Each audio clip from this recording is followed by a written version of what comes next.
Hello friends, आप सभी का आपके अपने चैनल मैथ एक्सवाईजे में स्वागत है। तो आज हम पढ़ रहे हैं percentage population gain and loss, प्रतिशत जनसंख्या वृद्धि एंड ह्रास। ठीक है, इस टॉपिक के अति महत्वपूर्ण प्रतियोगी प्रश्न पढ़ रहे हैं। इसका लेवल अभी थोड़ा थोड़ा बढ़ चुका है, तो आप इन क्वेश्चनों को पक्का पक्का कर लीजिएगा। इन क्वेश्चनों में से पक्का एक क्वेश्चन बन के इस टॉपिक में से जरूर आता है। तो आइए हम पढ़ते हैं 21 क्वेश्चन। 21 क्वेश्चन पढ़ने से पहले हमारे जो इससे पहले के क्वेश्चन हैं उसकी वीडियो भी बना चुकी है, आप प्लीज़ वो वीडियो जाके देखिए और मेरे चैनल को सब्सक्राइब कीजिए और वीडियो जाके देखिए। आइए पढ़ते हैं 21 क्वेश्चन। 21 क्वेश्चन कह रहा है, अंकित की आय का 20% खर्च करता है तथा शेष बचा लेता है।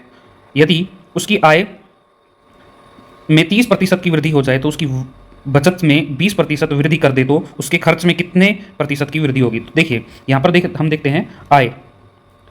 ठीक है, आय ले लेते हैं कितनी, 100 रुपये ले लेते हैं। ठीक है, अब वो बचत खर्चा कितना करता है, खर्च लिख लेते हैं यहाँ पर। खर्चा कितना करता है, 20 रुपये का खर्चा करता है। ठीक है, और फिर बचत कितनी होगी उसकी, अगर 20 रुपये का खर्चा कर देगा तो बचत कितनी हो जाएगी, बचत हो जाएगी उसकी 80 रुपये की। ठीक है भाई, आय में से खर्चा घटा दे तो बचत मिल जाएगी। अब वो कह रहे हैं कि यदि उसकी आय में 30% की बढ़ोतरी कर दे, मतलब कितनी हो जाएगी, 130, उसकी आय कितनी होगी, 130 होगी। ठीक है, और उसकी बचत में 20% की बढ़ोतरी करते तो इसकी बचत कितनी होगी, 80 की 20% निकालेंगे तो कितना हो जाएगा, या फिर हम 80 का 120% निकालेंगे तो कितना हो जाएगा, 96। ओके, निकाल के देख लीजिए। तो यहाँ पर हम 120 बटे में 100 करते हैं तो 10 से 10, 10 से 10, 12 8 जा 96 हो जाएगा। ठीक है, तो ये क्या आ जाएगी, हमारी बचत आ जाएगी। ओके, अभी बचत इतनी आ गई, आय इतनी है, तो खर्चा कितना आ जाएगा, तो खर्चा हो जाएगा अपने 34 रुपये। ठीक है, खर्चा कितना हो गया, 34 रुपये। तो आप देखिए यहाँ से कितना बढ़ गया, 14 रुपये, और कितने पे बढ़ा है, 20 रुपये पे। प्रतिशत निकाल देते हैं, 20 5 100 और 14 5 70। ठीक है, तो कितना परसेंट आ गया, 70% वृद्धि हो जाएगी। कितनी हो जाएगी, 70% की वृद्धि हो जाएगी। ठीक है, खर्चे के अंदर। ओके, तो ये इस तरह से ये क्वेश्चन करेंगे, बहुत ही आसान है, बिल्कुल ही आराम से सहजता से क्वेश्चन करना है। ठीक है, गलती नहीं करनी है। ठीक है, पहले आप धीरे धीरे क्वेश्चन करने की कोशिश कीजिए, समझ के धीरे धीरे कोशिश कीजिए। फिर जब हम प्रैक्टिस करते रहेंगे लगातार, तो हमारी जो प्रैक्टिस है करने से हमारी स्पीड भी तेज़ हो जाएगी ऑटोमेटिक। ठीक है, कैलकुलेशन करने की, और क्वेश्चन देखते ही समझ में आएगा कि कैसे करना है। ठीक है, पहले धीरे धीरे कीजिए, फिर तेज़ हो जाएगा ऑटोमेटिक। ठीक है, तो लेकिन गलत नहीं करना है हमें। ओके, नेक्स्ट क्वेश्चन है क्वेश्चन नंबर 22। तो बहुत ही आसान क्वेश्चन है। नेक्स्ट क्वेश्चन है क्वेश्चन नंबर 22। एक जंगल में पेड़ों की संख्या 2000 में इतनी थी, 2 लाख थी। ठीक है, तो वर्ष कितने आगे हमारे,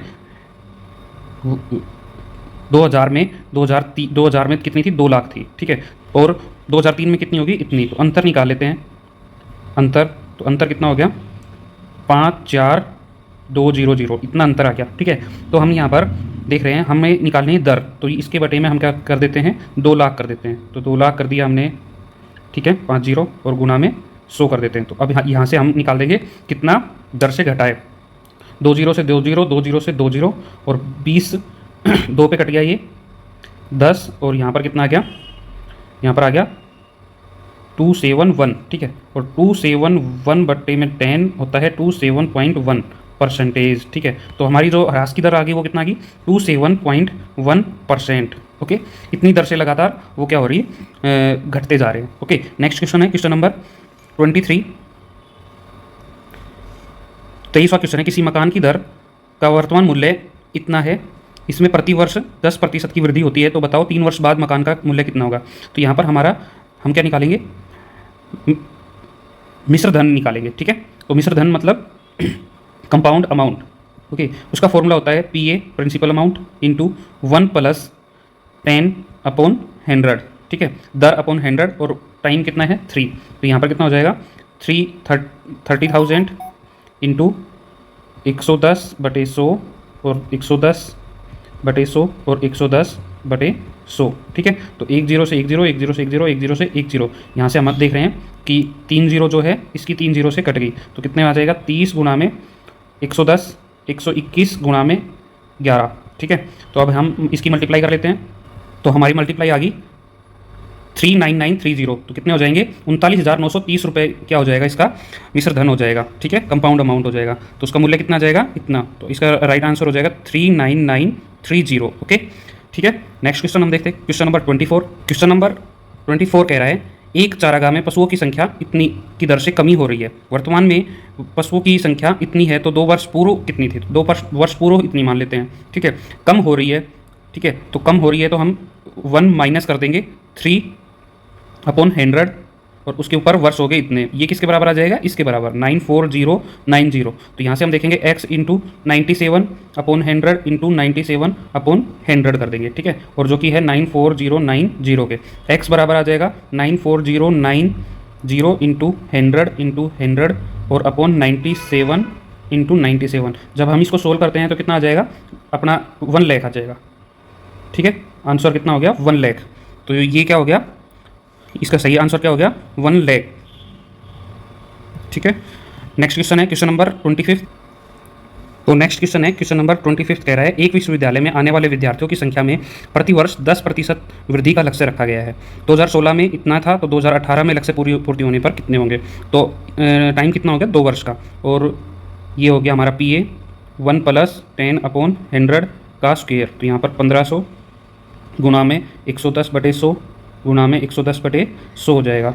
2 जीरो से 2 जीरो कट गई, तो इसका राइट आंसर हो गया। इसको मल्टीप्लाई कर लेते हैं हम 15 को, 11 को और 11 को। तो इसको मल्टीप्लाई करने पर आया हमारा 1815, ठीक है। तो कितने स्टूडेंट्स हो जाएंगे? B 1815। ओके, नेक्स्ट क्वेश्चन हम देख रहे हैं।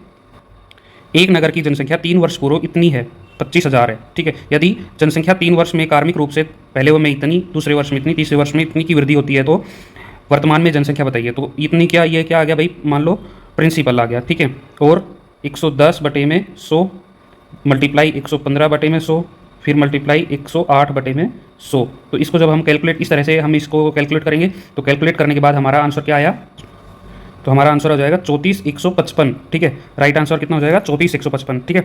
तो आंसर 34,155 राइट आंसर हो जाएगा। ओके, नेक्स्ट क्वेश्चन देख रहे हैं क्वेश्चन नंबर 27। तो बहुत ही अच्छा क्वेश्चन है क्वेश्चन नंबर 27।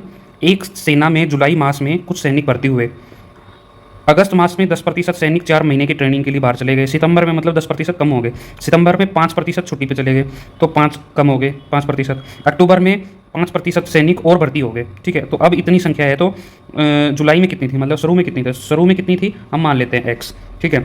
बाहर चले गए 10%, तो 90/100 कर देंगे, ठीक है। मल्टीप्लाई फिर 5% और चले गए तो 95/100 कर देंगे। अब 5% और आगे तो 105/100 कर देंगे। तो और वो किसके बराबर आना चाहिए? वो आना चाहिए 17,955 के बराबर। तो यहाँ से हम क्या निकालेंगे? x का मान निकाल देंगे, ठीक है। तो यहाँ से हम देख रहे हैं कि x बराबर है, हो जाएगा 17,955 मल्टीप्लाई 100 एंड 100 और नीचे क्या हो गया? 90, 95 और 105, ठीक है।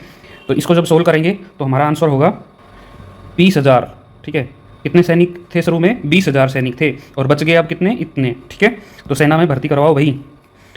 तो दोस्तों, आप सभी को ये क्वेश्चन कैसे लगे? अगर अच्छे लगे हो तो प्लीज़ वीडियो को लाइक, शेयर एंड कमेंट कीजिए और मेरे चैनल को प्लीज़ सब्सक्राइब जरूर कर दीजिए। आपकी सब्सक्रिप्शन से मुझे बहुत मोटिवेशन मिलता है और मैं नई नई वीडियोज़ आप तक पहुँचाने की पूरी कोशिश करता हूँ। तो थैंक यू दोस्तों, बाय, लव यू ऑल, पढ़ते रहिए।